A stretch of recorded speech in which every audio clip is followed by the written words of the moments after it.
Donc bonjour, je vais maintenant passer les 45 minutes qui viennent environ à essayer de vous faire découvrir le mystère des ondes scélérates et comment notamment on a pu utiliser l'optique pour découvrir un peu le comportement de ces vagues hydrodynamiques assez mystérieuses. Alors avant de commencer, j'aimerais associer à cette présentation mes différents collègues, qu'ils soient de l'Université de Bourgogne comme Bertrand Kibler, Kamal Amani, Julien Fatome, Antonio Picozzi ou Millot, ou bien notre collègue de l'Université de Franche-Comté, John Dudley. Au cours de ces 45 minutes, je vais vous présenter des résultats qui ont été obtenus à l'Université de Bourgogne, mais pas seulement. Je vais vous présenter des résultats qui ont été obtenus en Angleterre, en Allemagne, ou bien encore en Russie ou aux États-Unis. Et on va également voyager dans le temps.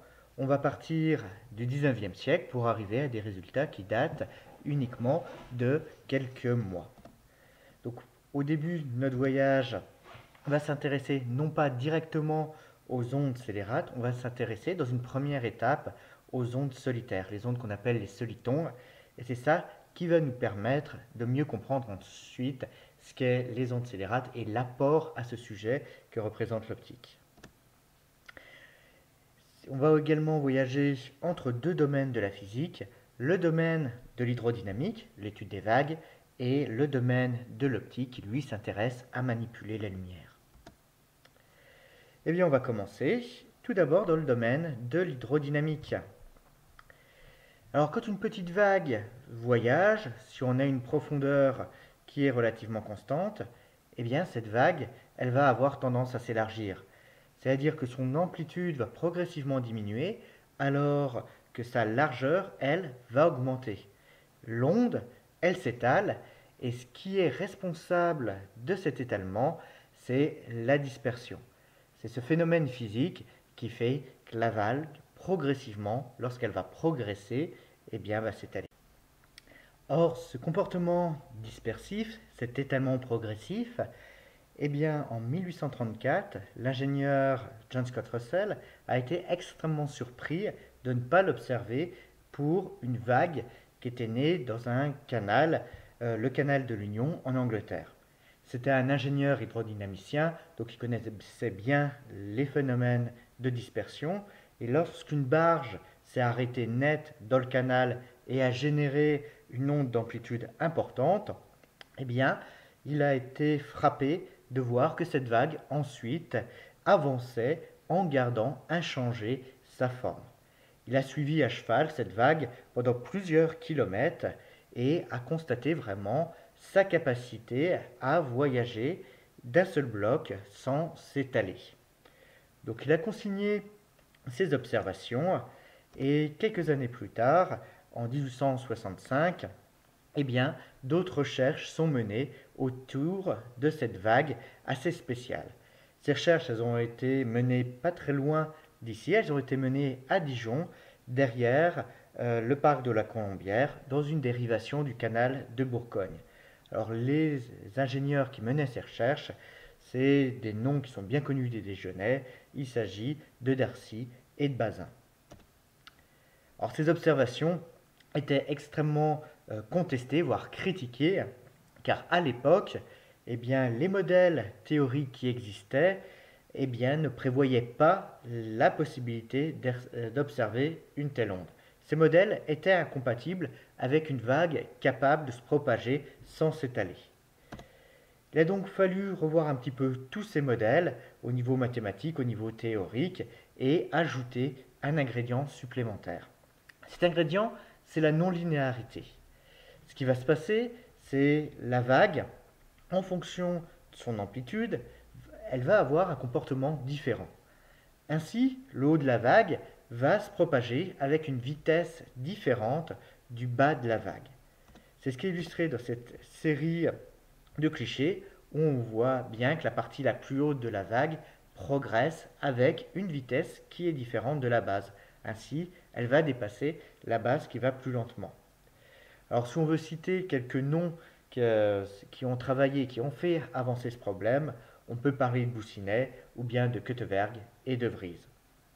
Et plus que résoudre un problème ponctuel d'une vague assez spéciale. Ils ont ouvert la porte à tout un grand domaine de la science.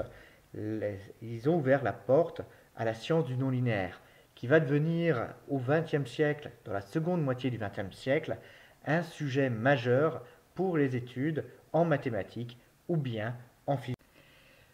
L'Université de Bourgogne, et plus précisément l'UFR Sciences et Techniques et son département de physique, dispose d'un canal, d'un petit canal hydrodynamique réduit, mais celui-ci va nous permettre de revoir, de reconstituer ces impulsions, ces vagues qui ont été vues par Russell ou bien Darcy et Bazin. Donc pour cela, on remplit une partie du canal, on la remplit d'eau avec la bonne hauteur, et à un moment, on va subitement enlever la paroi. Et ça va générer l'onde spéciale qui va être capable, comme on le voit ici, là c'est net, de voyager sans voir sa forme changer. On vérifie bien que là, on a une vague qui garde toujours la même largeur, la même extension. Donc on va faire une seconde expérience dans ce canal. Donc on génère toujours la même vague. Et là, ce qui va nous intéresser maintenant, c'est la manière dont elle va rencontrer la paroi quand elle arrive à l'extrémité du canal. Elle est réfléchie dans l'autre direction.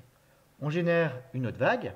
Donc ce qui se passe, c'est que maintenant, on a deux vagues dans le canal qui voyagent en direction opposée. Elles vont rentrer en collision. C'est ce qu'on voit maintenant. Et après cette collision, les deux vagues repartent chacune dans l'autre direction comme si rien ne s'était passé. Donc on a comme des vagues qui sont des particules. Ce sont des ondes qui sont solitaires, qui voyagent indépendamment les unes des autres. Ça va donner leur nom, un nom qui a été choisi dans la seconde moitié du XXe siècle, le nom de soliton. On peut faire une dernière expérience où là, on va chercher à augmenter la hauteur d'eau dans le canal. Donc ce canal, on va le remplir au maximum. Donc on va espérer générer un soliton géant, mais en fait, quand on regarde ce qui se passe, ce n'est pas un soliton géant qu'on génère. Là, c'est une vague déferlante et ça n'a pas la capacité de se propager comme le soliton. Alors ça met en avant une règle importante qu'il faut respecter pour avoir un soliton, c'est qu'un soliton, ça résulte d'une compensation entre les effets dispersifs qui créent l'étalement et les effets non linéaires. Quand on a le bon équilibre entre les deux, la forme est capable de se propager sans déformation. Si on a trop de non-linéarité, on va avoir le déferlement. Si on a trop de dispersion, alors on va avoir l'étalement temporel. Donc c'est vraiment cet équilibre assez subtil entre ces deux effets qui va générer, qui va créer le soliton, la vague solitaire. Alors comment, à partir de ça, on peut espérer aller dans le domaine de l'optique et voir des solitons? C'est ce qu'on va. Alors quand je parle de l'optique, il ne s'agit pas de l'optique très traditionnelle où on va manipuler une image pour l'agrandir ou bien la réduire grâce à des lentilles. Non, il s'agit de l'optique, on va dire, moderne, l'optique de l'après-guerre, où là, cette discipline envahit le monde du médical, le monde des applications militaires et aussi le monde des applications des loisirs. Donc là, je vais plus particulièrement m'intéresser à la fibre optique et qui permet de faire voyager la lumière sur des grandes distances. Alors si je veux que la lumière puisse aller loin, il faut qu'elle se transmette dans un matériau qui va peu l'absorber. Et pour ça, l'un des meilleurs matériaux dont on dispose, c'est le verre, la silice. Donc on va constituer les fibres optiques à partir de verre. Et comment faire pour enfermer la lumière à l'intérieur de ces fibres optiques? On va utiliser un phénomène physique qui s'appelle la réflexion totale.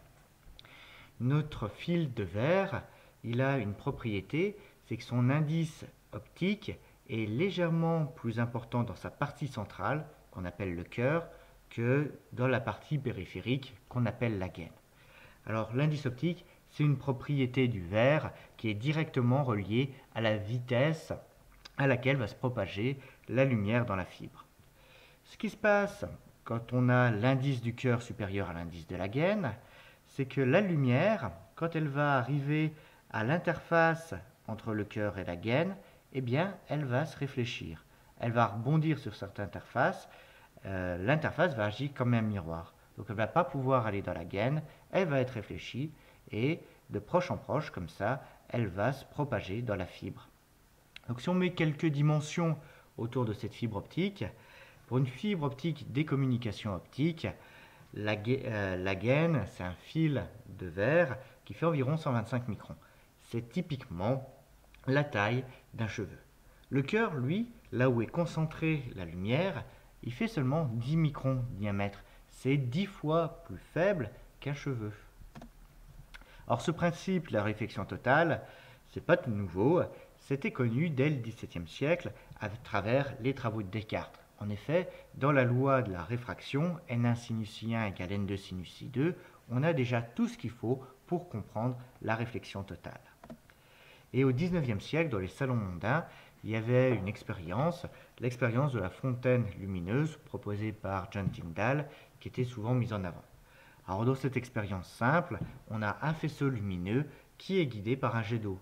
L'eau a un indice supérieur à l'air qui l'entoure, donc elle peut confiner la lumière dans le jet.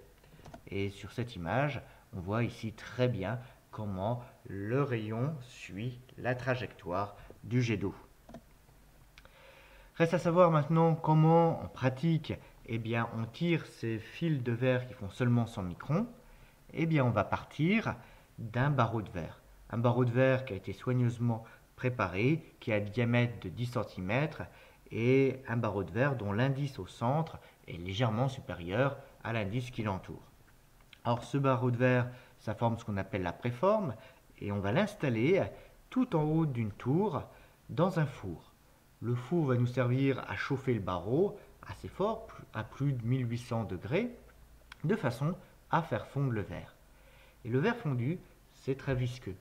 C'est un petit peu comme du miel. Vous avez une cuillère de miel, vous inclinez la cuillère, ça forme une goutte de miel, et puis derrière vous avez un fil de miel qui descend. Là, ça va être la même chose.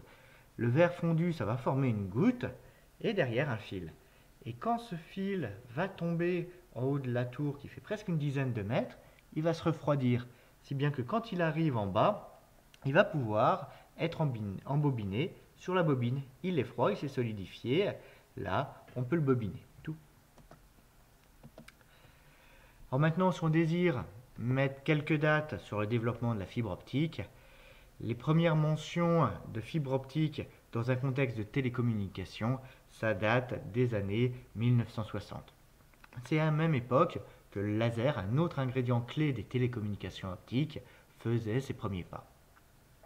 La fibre optique telle qu'on l'utilise de nos jours, son principe, sa structure, date des années 70. La première fibre qu'on va qualifier de moderne a été effectuée chez un verrier, un chimiste américain, la société Corning. Enfin, grâce à tout l'essor qu'a eu cette fibre optique dans notre société, Charles Kao, qui a été l'un des pionniers du développement de cette fibre optique, s'est vu décerner en 2009 le prix Nobel de physique. Alors pour montrer l'implantation actuelle de ces fibres optiques, voici la carte du réseau sous-marin de fibres optiques tel qu'on l'a de nos jours au XXIe siècle. Alors ce qu'on voit, c'est que la fibre optique, on en a déjà une grande quantité d'installés sous les océans. On voit que c'est elle qui va permettre de relier l'Europe aux États-Unis, par exemple. On voit que tous les continents sont reliés. Donc, quand vous voulez communiquer à travers les continents, ça va passer par des fibres optiques. Alors, pour vous montrer toute l'importance de ces fibres optiques, je vais vous donner deux chiffres. Le premier, c'est le nombre de kilomètres qui a été installé en 2012, l'année dernière. Ça correspond à 250 millions de kilomètres installés. Ça fait un rythme qui est colossal, 7,5 km de fibres installées par seconde. Et cette distance, c'est supérieur à la distance qui relie la Terre au Soleil. Le second chiffre que je voulais vous donner, ça illustre les capacités formidables de la fibre optique. En effet, il y a quelques mois, en septembre 2012, eh bien, expérimentalement, la barrière du pétabit d'information par seconde a été franchie. Alors le préfixe péta, probablement que ça ne vous dit rien du tout, ça correspond à 10 puissance 15. C'est-à-dire que sur une seule fibre, on est capable, désormais dans les laboratoires, pas encore sur les terrains, de transporter 10 puissance 15 informations, et cela en une seule seconde. Ça représente 1 million de milliards d'informations transmises, et on peut comparer ça aux performances d'autres technologies, comme la DSL. La DSL, c'est seulement quelques dizaines de millions d'informations en une seconde. Donc là, on voit qu'entre la technologie optique et la technologie de la DSL, on n'est plus du tout dans les mêmes mondes. Il y a un facteur de plusieurs centaines de millions entre les deux. Sur une seule fibre optique, on fait passer autant d'informations que sur 100 millions de câbles ADSL. Alors si on veut résumer les atouts de la fibre optique, on peut déjà mentionner son faible niveau de perte, ce qui permet d'emmener la lumière sur des grandes distances. Ensuite, les transmissions qu'elles assurent sont sécurisées. En effet, si on veut récupérer la lumière, celle-ci étant confinée au cœur de la fibre, il n'y a qu'un seul moyen, c'est de casser la fibre pour accéder au cœur. Cet élément, dans le contexte des années 60-70 en pleine guerre froide, ça n'a pas été forcément un élément anodin. Ce que j'ai montré à travers le record de débit qui a été fait en septembre 2012, c'est toutes les capacités à transmettre un débit colossal dans ces fibres de verre. Et enfin, un autre des atouts, c'est la bonne insensibilité aux différents parasites électromagnétiques et aux conditions ambiantes. Alors, tous ces atouts font que sans la fibre optique, on n'aurait jamais l'Internet tel qu'on le connaît actuellement, avec ses moteurs de recherche, avec ses encyclopédies en ligne, avec ses réseaux sociaux ou bien ses sites de partage de vidéos. La fibre optique, ça constitue vraiment la colonne vertébrale du réseau d'information moderne. C'est les autoroutes de l'information sans lesquelles l'Internet n'aurait jamais pu voir le jour. Alors même si elles ont d'énormes qualités, les fibres optiques ne sont pas des éléments qui sont totalement parfaits. Il reste des limitations, la première étant l'atténuation. Même si elle est faible, on ne peut pas la négliger, au bout d'un moment, la lumière disparaît. La seconde limitation, il s'agit de la dispersion. Et enfin, la fibre optique, c'est également un élément non linéaire. Et là, si vous avez suivi ce que j'ai expliqué pour la vague soliton, peut-être que dispersion et non-linéarité, ça peut vous rappeler des choses. On a là deux ingrédients potentiels pour générer un soliton. Alors, la dispersion, dans le cas du verre, de quoi il s'agit? Eh bien, il s'agit de la dépendance de l'indice optique, c'est-à-dire de la vitesse de propagation de la lumière, en fonction de la longueur d'onde. Souvent, on illustre ça par l'expérience du prisme qui va séparer les différentes couleurs issues de la lumière naturelle du Soleil. Alors, quelle est la conséquence que ça va avoir pour notre information qui voyage dans la fibre optique? Eh bien, c'est que cette information, elle va avoir tendance à s'élargir. Plus on va progresser dans la fibre optique, plus l'information va s'étaler. Et le problème, c'est qu'à un moment, eh bien, elle va venir recouvrir éventuellement l'information voisine. Là, on a des risques d'erreur d'une transmission de l'information qui serait dégradée. Donc ça peut être un élément vraiment qui va limiter la capacité au haut débit. La non-linéarité, elle, ça va faire que la vitesse de propagation va dépendre de l'intensité de l'impulsion lumineuse. Ainsi, les parties de basse intensité de l'impulsion lumineuse ne vont pas se propager à la même vitesse que le pic de lumière, là où l'intensité est beaucoup plus forte. Donc ça va être un autre facteur de déformation de l'information. Alors, dispersion et non-linéarité dans un même milieu de propagation, tout ça, eh bien, ça fait tilt dans la tête des théoriciens, des mathématiciens. Et en 1973, une collaboration entre un japonais Hasegawa et un américain Tappert a conduit à la proposition de la génération de solitons optiques, cette fois-ci dans des fibres optiques. Donc la combinaison des deux ingrédients, théoriquement, ça doit fonctionner dans une fibre optique. Or, ces travaux, ça a été fait dans un contexte international extrêmement riche pour la physique des solitons. Il y avait de grands travaux théoriques qui étaient menés de par le monde avec des nouvelles méthodes mathématiques pour étudier ces structures solitaires. Là, on a un très grand rôle de l'école russe, de la physique théorique russe.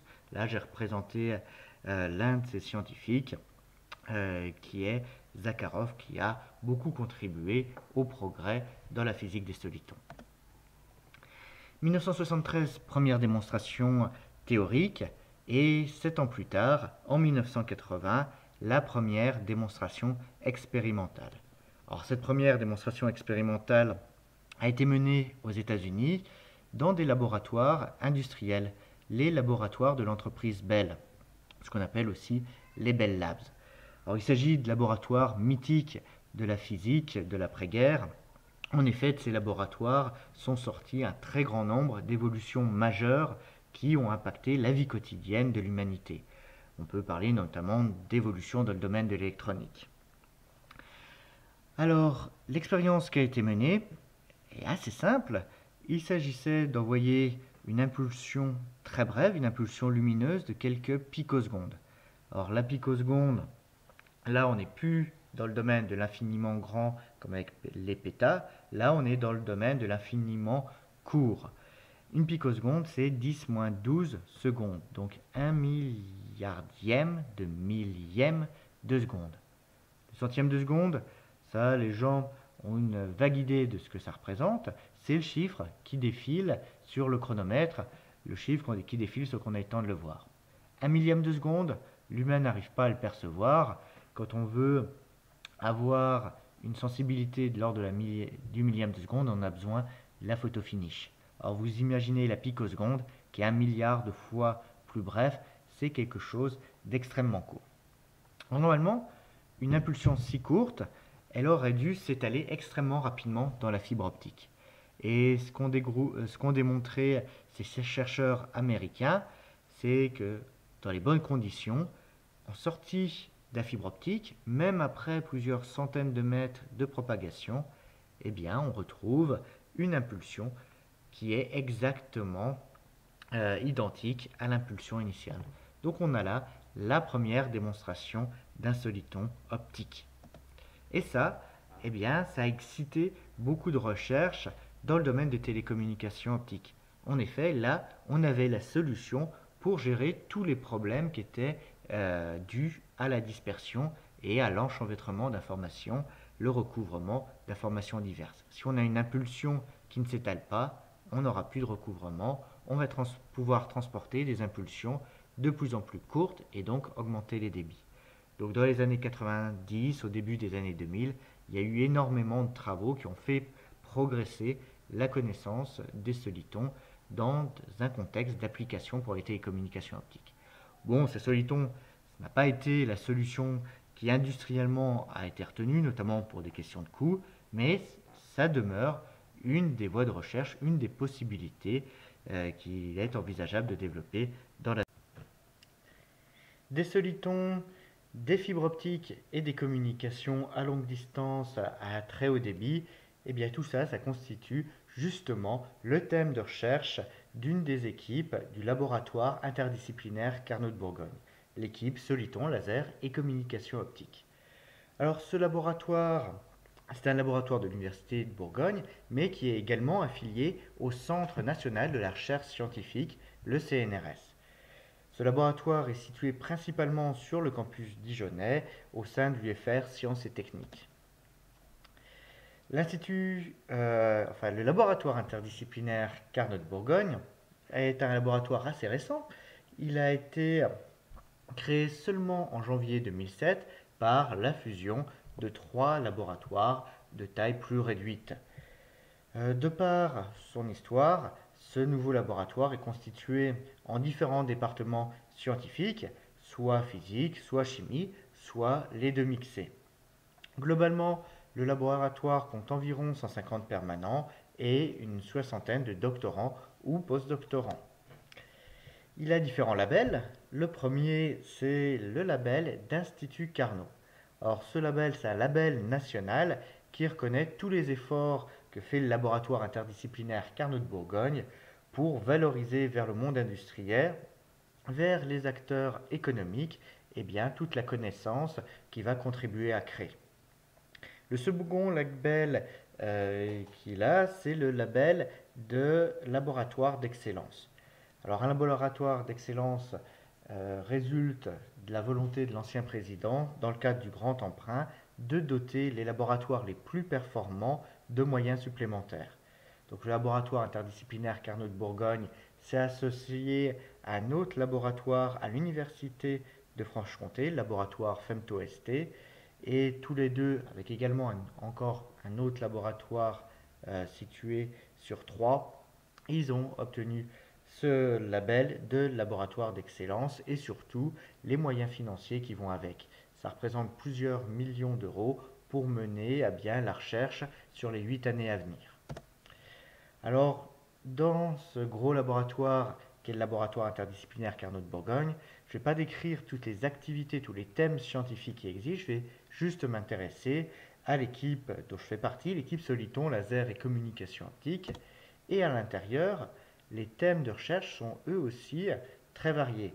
Ça va des sujets extrêmement appliqués tels que les développements laser pour des applications médicales, pour des applications de défense, à des sujets beaucoup plus théoriques comme l'étude des ondes optiques incohérentes par des moyens de la thermodynamique. On a aussi la production de nouvelles fibres, pas du tout les fibres dont je vous ai parlé qui sont faites en verre de silice, des fibres faites cette fois-ci à partir d'un autre élément chimique, des fibres qu'on appelle des fibres de verre chalcogénure. Donc là, c'est pour aller beaucoup plus loin dans le domaine de l'infrarouge. Alors, ce qui va m'intéresser, moi, ici, c'est les travaux qui consistent à mieux comprendre la structure des ondes optiques, notamment en présence de non-linéarité. Donc ça, ce qui va notamment faire l'objet de la suite de cette présentation, ça va être l'un des thèmes les plus récents d'études théoriques, c'est le thème des ondes scélérates. Donc là, j'y arrive. On va commencer maintenant à parler des ondes scélérates. Alors ces ondes scélérates, pendant longtemps, on a tout simplement cru qu'elles n'existaient pas réellement. En effet, les seuls récits dont on disposait, les seuls faits, c'était des récits de marins qui rapportaient des vagues avec une amplitude monstrueuse, plusieurs dizaines de mètres, et qui avaient quand même quelque chose d'assez étrange, c'est qu'elles apparaissaient de nulle part, et ensuite elles disparaissaient sans laisser aucune trace. Est-ce que c'était les marins sous le coup de la peur qui voyaient l'amplitude des vagues subitement croître et atteindre des tailles jusque-là irréalisables? C'est peut-être un peu ce qui était imaginé de la part des scientifiques, surtout au vu de l'absence de données concrètes sur ces vagues. Alors, il y avait quand même quelques preuves indirectes, c'était des navires éventrés. En effet, quand on regarde, eh bien, on a toute une collection de navires qui ont subi des dégâts considérables qui peuvent n'être causés que par une vague d'amplitude extrêmement importante. On a même des porte-avions qui ont été totalement démolis par des vagues colossales. Alors tous ces doutes ont disparu en 1995, plus précisément le 1er janvier 1995, grâce au premier enregistrement d'une vague scélérate. Alors cet enregistrement a été fait sur une plateforme pétrolière norvégienne, la plateforme Dropner. Et ce qui s'est passé, c'est que les mesures de cette plateforme, pour la première fois, ont montré l'existence d'une vague avec une amplitude beaucoup plus forte que les autres et une vague qui apparaît de nulle part et disparaît sans laisser de traces. Donc là, on voit ici une reconstitution qui a été faite par la BBC, donc ce n'est pas une vidéo qui a été prise le jour de l'an 95. Donc là, pour la première fois, on a la preuve définitive de l'existence de ces vagues monstrueuses. Alors si on regarde un petit peu plus en détail maintenant cet enregistrement qui est très précieux. Ce qu'on voit, c'est que déjà la mer, elle est relativement agitée. On a des fluctuations des vagues avant et après la vague scélérate qui font plusieurs mètres de hauteur. Environ, on va dire 4 mètres de hauteur. La vague scélérate, elle, fait à une hauteur qui est un peu plus faible que 20 mètres. Donc ce qu'on constate là, c'est comparé aux hauteurs des vagues avoisinantes, la hauteur de la vague scélérate est plus du double. Et ça, c'est généralement le critère qui est retenu pour qualifier une vague de scélérate. Alors qu'est-ce qu'on constate d'autre sur cet enregistrement? On constate que la vague, elle apparaît de nulle part. Il n'y a rien qui laisse présager avant l'apparition de ce mur d'eau. Et derrière, c'est pareil. Il n'y a rien qui va rappeler une trace de cette vague. Enfin, dernier élément qu'on peut voir, c'est qu'avant d'avoir cette vague de très forte amplitude, eh bien, on a un creux d'eau. On voit qu'on a un creusement du niveau de l'eau avant et après la vague. On a une baisse du niveau de l'eau de près de 8 mètres. Ça va faire une hauteur entre le creux de l'eau et le pic de la vague qui va avoisiner près de 30 mètres. Et là, on comprend totalement pourquoi des navires se retrouvent totalement éventrés lorsqu'ils rencontrent une telle vague. Aucun navire est construit pour résister à des vagues de 30 mètres de hauteur entre le creux et la crête de cette vague. Alors ces preuves de vagues scélérates, ça a stimulé des recherches plus approfondies, notamment un projet européen, le projet MaxWave, qui a combiné différents moyens de détection, comme des bouées réparties sur l'océan, des moyens satellitaires ou bien des radars marins. Et en combinant tous ces moyens de détection, on arrive à repérer les différents lieux d'apparition des vagues scélérates. Et ce qu'on voit, en combinant aussi ces données avec les fichiers des compagnies d'assurance, c'est que les vagues scélérates, même si ce n'est pas forcément très fréquent, c'est quand même loin d'être très rare. Là, c'est les vagues scélérates enregistrées sur plusieurs années, et on voit qu'il y a quand même un nombre d'apparitions qu'il faut prendre en compte. Et ça va avoir un impact au niveau économique, à commencer par les compagnies d'assurance qui, elles, vont vouloir revoir leur prime d'assurance devant un tel danger. Et puis, ça peut aussi avoir un impact au niveau de la construction maritime. Si de telles vagues existent bel et bien et qu'elles sont assez fréquentes, est-ce qu'il ne faut pas prendre en compte la conception des navires pour pouvoir résister à de telles vagues? Et ça alourdirait le coût des transports maritimes en général. Le gros problème qu'on a avec les vagues scélérates, c'est qu'on a vraiment peu de données pour comprendre leur origine, pour les analyser. Là, les données que je viens de vous montrer, c'est juste savoir qu'à un moment, on a eu une onde scélérate, mais on n'a pas la forme de la vague scélérate, on n'a aucun détail dessus. Là, le problème, c'est un problème extrêmement complexe, c'est trouver un événement rare au milieu d'océan. Trouver une aiguille dans une botte de foin. Mais on a une difficulté supplémentaire, c'est que cette aiguille, elle apparaît que pendant une durée très courte. Donc vous voyez un petit peu toute la complexité et comment vraiment c'est un grand challenge de pouvoir comprendre la structure de ces vagues. Et puis au niveau théorique, il y a aussi une complexité intrinsèque, c'est que si on veut décrire l'évolution d'océan, on doit prendre en compte 2 dimensions spatiales plus la dimension temporelle. Donc ça, au niveau des simulations numériques, c'est quelque chose qu'on sait faire, mais c'est complexe. Or, l'idée, ce serait de réduire déjà la complexité du milieu étudié. Réduire d'une dimension spatiale pour arriver à une dimension spatiale et une dimension temporelle. Et puis, ce qu'il nous faudrait, c'est acquérir davantage de données expérimentales pour pouvoir les analyser.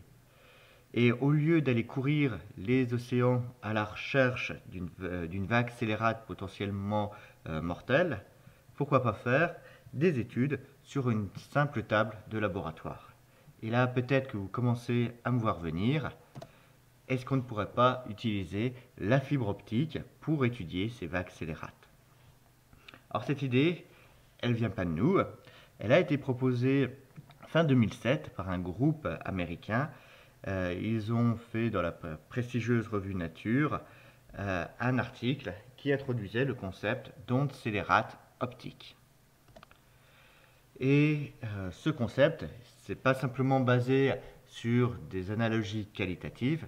Non, derrière, il y a des éléments concrets, et notamment au niveau des équations. Dans le domaine de l'hydrodynamique ou dans le domaine de l'optique, les équations qui gouvernent la propagation soit de la vague, soit de la lumière, sont identiques. Il s'agit de l'équation de Schrödinger non linéaire. C'est une équation différentielle en fonction du temps, en fonction de la distance. Et dans ces équations différentielles, on a à la fois un terme de dispersion et un terme de non-linéarité. Alors nous sommes tout de suite à Dijon lancés sur cette idée, tout d'abord en utilisant des simulations numériques. Là, notre objectif, c'était de cerner les meilleures conditions pour voir apparaître ces vagues scélérates. Donc à partir de simulations de l'équation de Schrödinger non linéaire, eh bien, à un moment, on a pu voir apparaître à un endroit une vague optique ici d'intensité beaucoup plus forte que ce qui l'environnait. Donc il semble bien que grâce à la lumière, on peut tout du moins déjà numériquement avoir ces événements extrêmes, ces événements scélérats. Or pour comprendre d'où est-ce que tout cela pouvait venir, eh bien on a fait varier un peu l'agitation qu'on avait avec notre lumière. Alors on va commencer avec peu d'agitation. Et quand on a peu d'agitation, ce qu'on constate, c'est qu'on a un pic de lumière et que ce pic de lumière voyage. Alors quand il arrive à un bout ici, il repart de l'autre, ça c'est lié à mon programme informatique. Et on voit qu'en tout cas, ce pic de lumière, eh bien, il ne disparaît pas. Donc ce qu'on a, en fait, ici, c'est un soliton usuel. Un soliton comme celui qu'on pouvait avoir pour les télécommunications optiques dans une fibre optique. Donc là, a priori, c'est pas ici qu'on va avoir la clé des ondes scélérates. Alors on va augmenter un petit peu cette agitation. Et là, on continue à suivre l'évolution d'une structure. Par contre, cette structure, elle est beaucoup plus chahutée. Mais si on regarde eh bien, la lumière en fonction du temps et de la distance, on voit une trajectoire qui se dessine.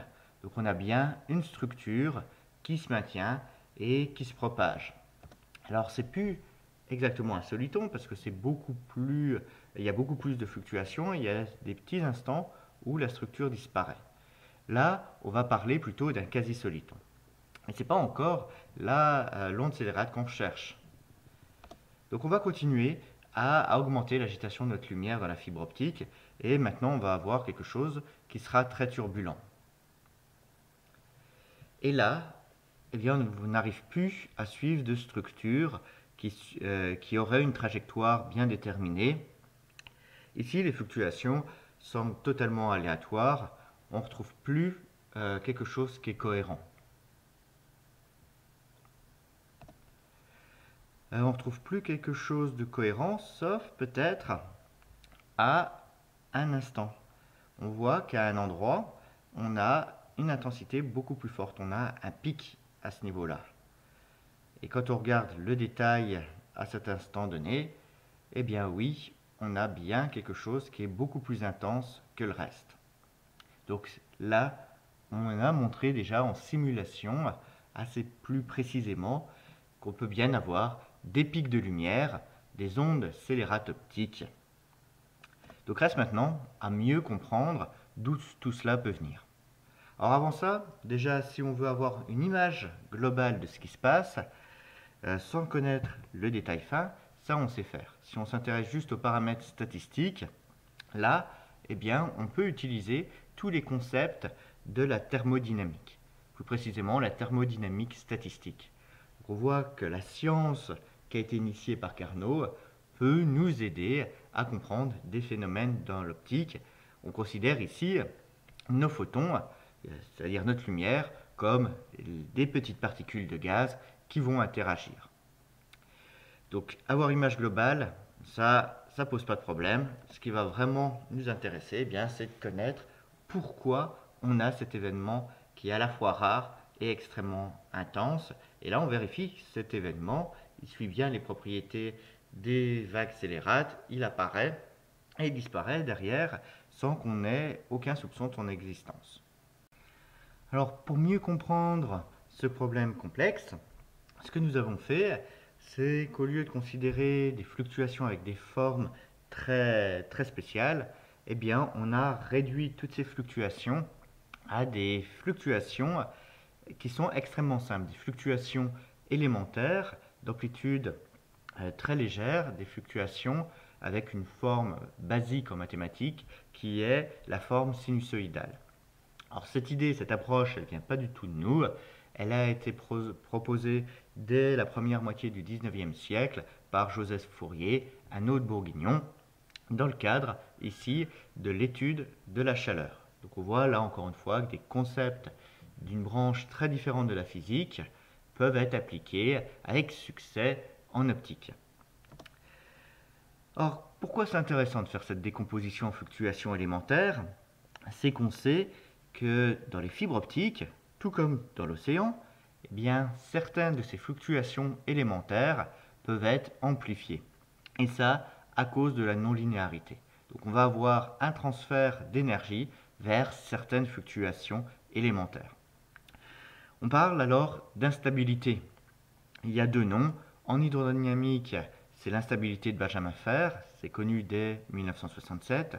En optique, ça a été mis en évidence 20 ans plus tard et c'est appelé l'instabilité modulationnelle, mais derrière, c'est le même concept.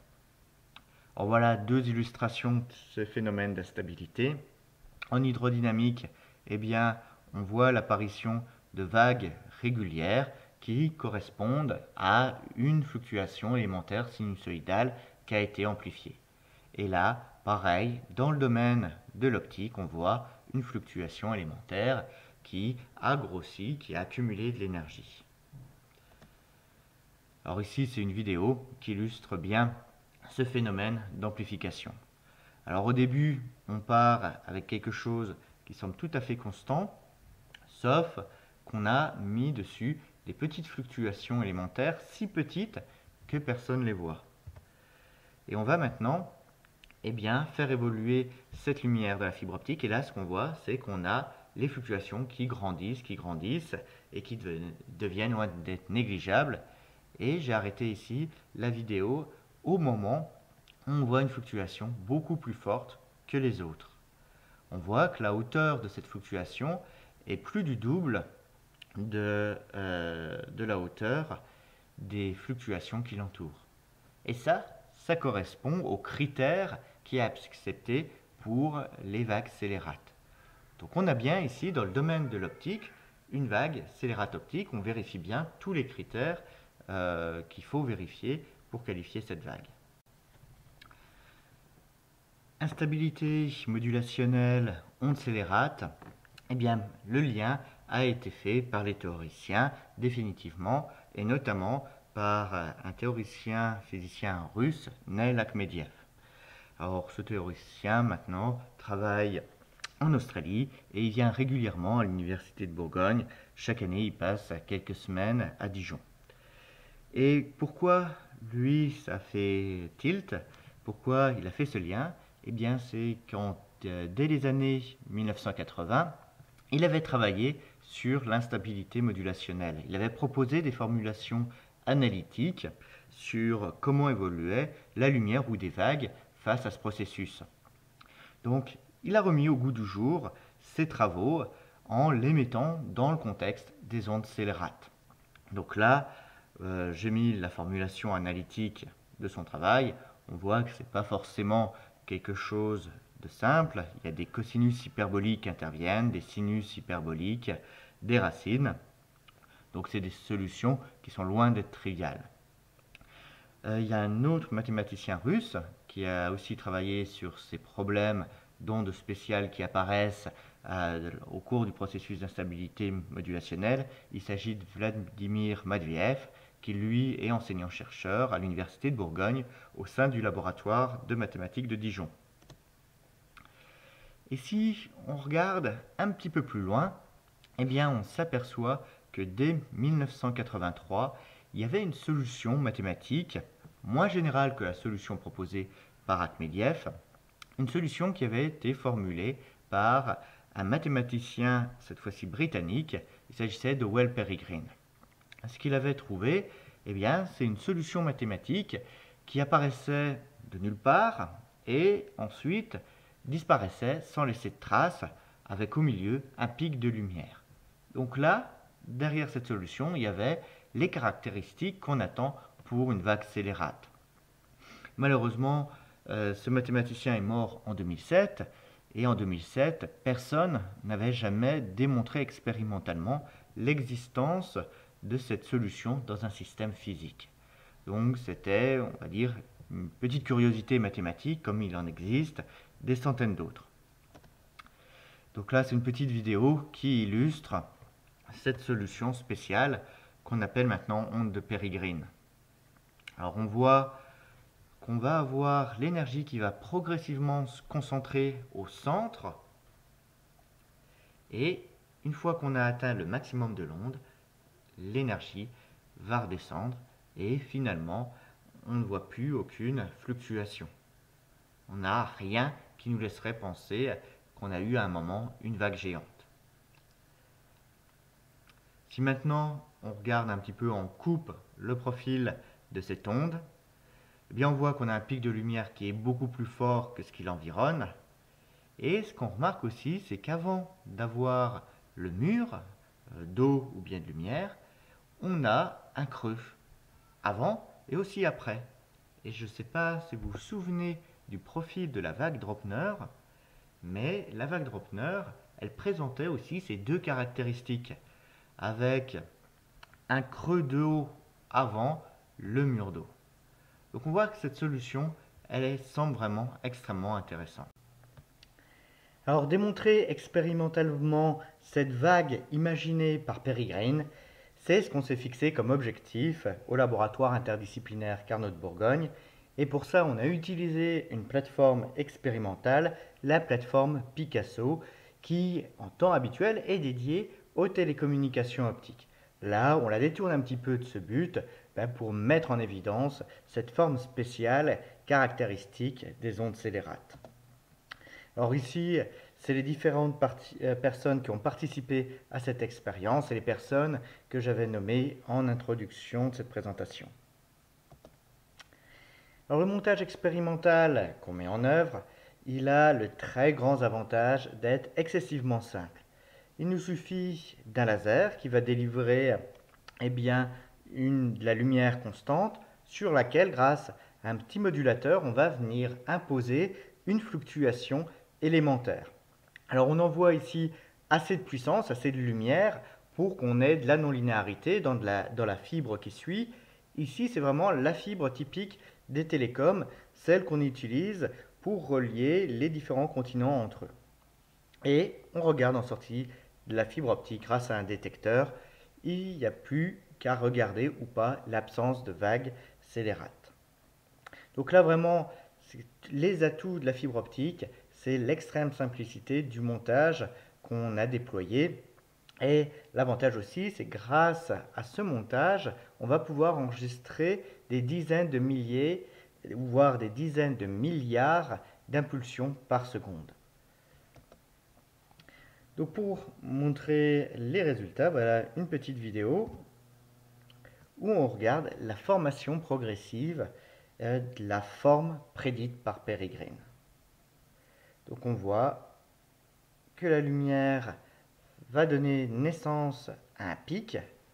Et ce qu'on voit aussi, c'est que juste avant, on a un petit creusement et on a la même chose après. Donc quand on voit ça, on est sur la bonne piste pour démontrer pour la première fois que la solution de Peregrine et une solution qui est bel et bien réaliste. Alors, on a pris des mesures beaucoup plus précises, notamment en coupant notre fibre. On avait initialement une fibre d'une dizaine de kilomètres, on l'a coupée en différents tronçons, tout ça pour savoir comment évolue lors de la propagation notre onde qui est spéciale. Alors ce qu'on voit, c'est qu'initialement, on a une petite fluctuation élémentaire et qu'autour de 4,5 km, eh bien, on a la forme avec ce pic de lumière très marqué, avec un fond ici qui est continu, beaucoup plus faible que le pic de lumière, et avec ce creusement qui est juste avant le pic de lumière. Ce qui est intéressant, c'est que nos résultats expérimentaux y collent quasi parfaitement avec les simulations numériques qu'on peut réaliser de l'équation de Schrödinger non linéaire. Et si on compare la forme qu'on a enregistrée expérimentalement avec la forme prédite par la théorie analytique de Peregrine, on voit qu'on a un excellent accord. Donc là, eh bien, on est sûr qu'on a bel et bien démontré expérimentalement, pour la première fois dans n'importe quel domaine de la physique, l'existence de l'onde inventée par Peregrine. Alors, on n'en est pas forcément resté là. On était déjà très satisfait de l'avancée que ça avait permis. Ce qu'on a voulu faire, c'est tirer profit de cette compression très forte, de cette concentration de l'énergie dans un pic de lumière.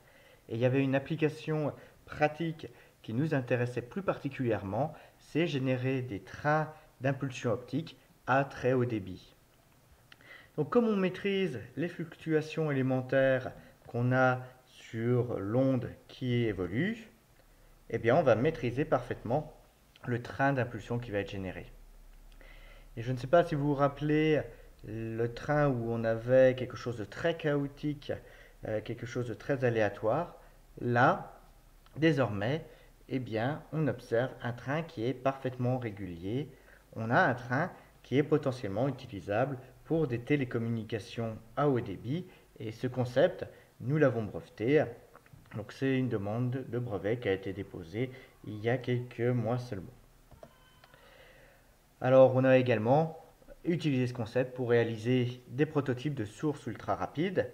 Donc on a démontré des débits de 20 milliards d'impulsions par seconde et en poussant ce concept le plus loin possible, on peut arriver à des débits qui avoisinent les 2000 milliards d'impulsions par seconde. Et dans ce cas-là, la durée de ces impulsions, elle est extrêmement brève. On ne va plus parler de picosecondes, on va parler maintenant de femtosecondes, donc 10-15 secondes. 1 million de milliards dixièmes de seconde. Or, est-ce que tous ces travaux ont profité exclusivement au domaine de la fibre optique? Non, pas du tout. Les concepts qui ont été démontrés, ça a stimulé de nouvelles recherches dans le domaine de l'hydrodynamique. Et quelques mois après les travaux que nous avons menés en optique, il y a eu des expériences qui sont venues tester le même concept en hydrodynamique. Alors pour ça, c'est un canal hydrodynamique qui répond à certaines lois d'échelle. C'est pour ça que le navire ici, Playmobil, qu'on visualise, est tout petit. Et ce qui est intéressant, c'est que dans ce canal, il y a à l'extrémité un batteur qui va permettre de contrôler, toujours pareil, les petites fluctuations initiales qui sont introduites. Alors voyons ce qu'il advient de ce navire. On voit qu'on a des petites vagues qui pour le moment ne posent pas de problème au navire. Et on voit progressivement avancer une vague. Et à mesure où elle va se rapprocher, son amplitude va grandir. Elle va grandir et elle va être maximale au moment où elle va arriver sur le navire. Et là, son amplitude est trop forte, le navire chavire. Alors ces expériences ont été réalisées à Hambourg. Il y a d'autres expériences qui ont été réalisées dans un autre institut près de Berlin. Et ces expériences-là, c'est dans un but plus de conception navale, c'est tester la résistance de tankers. Donc là, on voit que le facteur d'échelle commence à être un peu plus faible. Et et bien là, les ingénieurs de construction navale commencent à voir si leurs navires peuvent ou non supporter de telles vagues. Donc là, on voit ce navire qui doit faire face à l'équivalent de la vague de Peregrine. Donc lui, il en sort indemne. Mais bon, on voit que tout ça, ça génère vraiment des questions très pratiques et que ça va donner vraiment une impulsion pour des recherches autour de ces travaux de Peregrine. Donc ce qu'on confirme une nouvelle fois à travers ces travaux, c'est le lien qu'on peut faire, aussi étrange que cela peut paraître, entre d'un côté le monde d'hydrodynamique et de l'autre côté le domaine de l'optique. Et ce lien, eh bien, il devient un peu plus clair quand on commence à appliquer le formalisme mathématique. Donc ce bel exemple des ondes scélérates, ça a vraiment mis eh bien, ce lien encore une fois sur l'avant de la scène. Alors depuis, il y a eu aussi d'autres recherches menées dans d'autres domaines de la physique, notamment la physique des plasmas.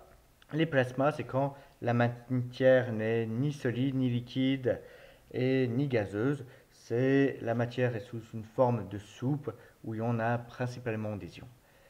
Et la matière, ce qu'elle a de spécial, c'est que dans cet état, elle répond également à l'équation de Schrödinger non linéaire. Et c'est donc un peu sans surprise que dans ce milieu aussi, on a pu retrouver des solitons de Peregrine. Et un milieu peut-être un petit peu plus surprenant, c'est le domaine de l'économie. En effet, on a eu des analystes qui, quand ils ont vu l'évolution de la dette italienne, eh bien, ont vu une forme de Peregrine. Alors, on peut dire que là, c'est peut-être un petit peu plus spéculatif, mais dans le domaine de la finance, on peut s'autoriser un petit peu de spéculation. Mais derrière, il y a quand même une analyse mathématique qui laisse un peu présager de ce genre de phénomène. Alors, un peu en guise de conclusion à cette présentation, ces études que nous avons menées, ça a donné lieu à différentes récompenses. La première, c'est Bertrand Kibler, un jeune chercheur au laboratoire interdisciplinaire Carnot de Bourgogne, qui s'est vu décerner par le CNRS la médaille de bronze dans la catégorie physique. John Dudley, qui lui est à l'université de Franche-Comté, a reçu également une médaille du CNRS, cette fois-ci une médaille d'argent, et non pas dans le domaine de la physique, mais dans le domaine de l'ingénierie. Donc on voit ici que ce sujet des ondes scélérates a généré de l'intérêt à la fois d'un côté assez fondamental, mais aussi d'un côté très appliqué. Et ces recherches, elles sont encore loin d'être finies. Elles vont bénéficier pour les 4 années à venir de différents financements. Un financement a été obtenu à l'Université de Bourgogne par Guy Milot, qui est le responsable de notre équipe. C'est un projet soutenu par l'Agence nationale de la recherche, le projet OptiRock. Au niveau de l'Université de Franche-Comté, John Dudley, lui, a réussi à décrocher un projet ERC, qui est un projet européen. Son obtention est extrêmement compliquée parce que le financement est conséquent. Il s'agit d'1,5 million d'euros pour les 5 années à venir. Pour terminer, eh bien, peut-être que j'aurai l'occasion de revenir en 2015 pour encore une fois essayer de vous convaincre qu'on peut faire des choses assez incroyables avec la lumière. En effet, l'année dernière, l'UNESCO a officiellement décidé que 2015 sera l'année internationale de la lumière. Et cet événement, au niveau mondial, est organisé par un Byzantin, John Dudley, le même dont je vous ai parlé au cours des transparents précédents. C'est lui qui coordonnera cette action mondiale. Donc je vous remercie de votre attention et je suis disposé maintenant à répondre à vos questions si j'en ai la réponse.